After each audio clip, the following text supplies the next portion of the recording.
दोस्तों 2019 में कश्मीर से धारा 370 हटी, 2024 में राम मंदिर भी बन जाएगा और ऐसा लगता है कि 2024 के चुनाव से पहले देश में यूनिफॉर्म सिविल कोड भी इम्प्लीमेंट हो जाएगा। यूसीसी एक ऐसा कानून जिसका देश को करीब 75 साल से इंतजार था। एक ऐसा कानून जिसके आने के बाद हिंदू, मुस्लिम, सिख, ईसाई, लड़का लड़की सबको बराबर के राइट्स मिल जाएंगे। खासकर एक सेक्शन की लड़कियों के ऊपर जो अत्याचार होते आया है वो खत्म हो जाएगा। कायदे से सबको यूनिफॉर्म सिविल कोड आने पर खुश होना चाहिए था, मगर ऐसा देखने को नहीं मिला। भारत में एक ऐसी कम्युनिटी है जो काफी दुखी और नाराज है और इस कानून के आने पर विरोध कर रही है। तो दोस्तों अब तो जानना पड़ेगा कि क्या है यूनिफॉर्म सिविल कोड जिस पर देश भर में इतना बवाल मच रहा है और इसके आने के बाद क्या बदल जाएगा और क्यों कुछ लोग इसके आने की बात सुनकर इतने नाखुश हैं। दोस्तों आगे बढ़ने से पहले अगर आपने हमारे चैनल को अभी तक सब्सक्राइब नहीं किया है तो कर लीजिए। चलिए सबसे पहले बताते हैं क्या है यूनिफॉर्म सिविल कोड। दोस्तों संविधान के आर्टिकल 44 में यूनिफॉर्म सिविल कोड की चर्चा की गई है और इनमें साफ तौर पर लिखा गया है कि भारत के समस्त राज्य क्षेत्र में नागरिकों के लिए एक समान नागरिक संहिता प्राप्त करने का प्रयास करेगा। यूनिफॉर्म सिविल कोड में देश के हर एक नागरिक के लिए एक समान कानून होता है, चाहे वो किसी भी धर्म या जाति का क्यों न हो। इसी चीज को दोहराते हुए हमारे प्रधानमंत्री नरेंद्र मोदी ने भी कहा है कि परिवार के एक सदस्य के लिए एक कानून, परिवार के दूसरे सदस्य के लिए दूसरा कानून हो तो क्या वो घर चल पाएगा क्या। यूनिफॉर्म सिविल कोड में शादी,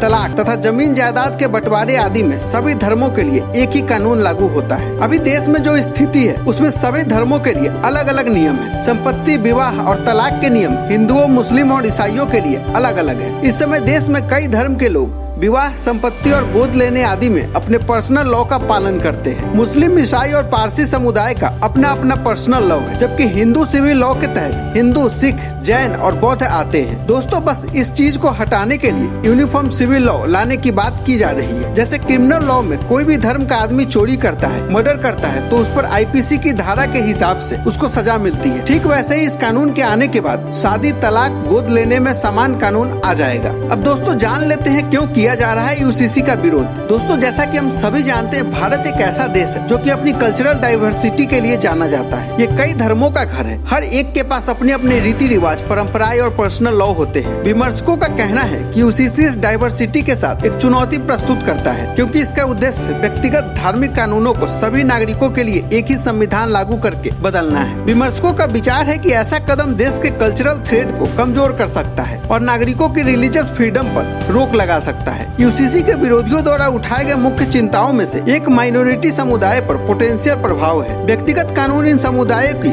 धार्मिक पहचान और अभ्यासों से गहराई से जुड़े होते हैं। वो ये दावा करते हैं कि एक यूनिफॉर्म सिविल कोड लागू करने से अल्पसंख्यक समूहों को यूनिक राइट्स और प्रोटेक्शन मिले हैं वो कमजोर हो सकती है और उनकी कल्चरल ऑटोनॉमी खत्म हो सकती है। इतना ही नहीं, भारत जैसे बहुलवादी समाज में माइनॉरिटी अधिकारों की रक्षा और उनकी डिस्टिंक्ट प्रैक्टिसेज को प्रोटेक्ट करना इम्पोर्टेंट माना जाता है। वहीं यूसीसी के समर्थकों का तर्क है कि यूसीसी लागू करने से कुछ पर्सनल रिलीजन लॉ में मौजूदा डिस्क्रिमिनेटरी प्रैक्टिसेज को खत्म करके जेंडर इक्वालिटी और महिलाओं के अधिकार को बढ़ावा मिलेगा। उनका मानना है कि एक समान संहिता विवाह, तलाक, विरासत और भरण पोषण जैसे मामले में समान अधिकार सुनिश्चित करेगी। हालांकि विरोधियों का तर्क है कि जेंडर इक्वालिटी मौजूदा पर्सनल लॉ के फ्रेमवर्क के अंदर हासिल किया जा सकता है और यूसीसी अनजाने में स्पेसिफिक रिलीजियस प्रैक्टिसेज के तहत रिजर्व महिलाओं के अधिकारों का उल्लंघन कर सकता है। दोस्तों अब देखने की बात होगी कि यूनिफॉर्म सिविल कोड इम्प्लीमेंट हो पाएगा या नहीं। उम्मीद है आपको समझ आ गया होगा कि यूसीसी असल में क्या है। वीडियो को लाइक और शेयर करना ना भूलें।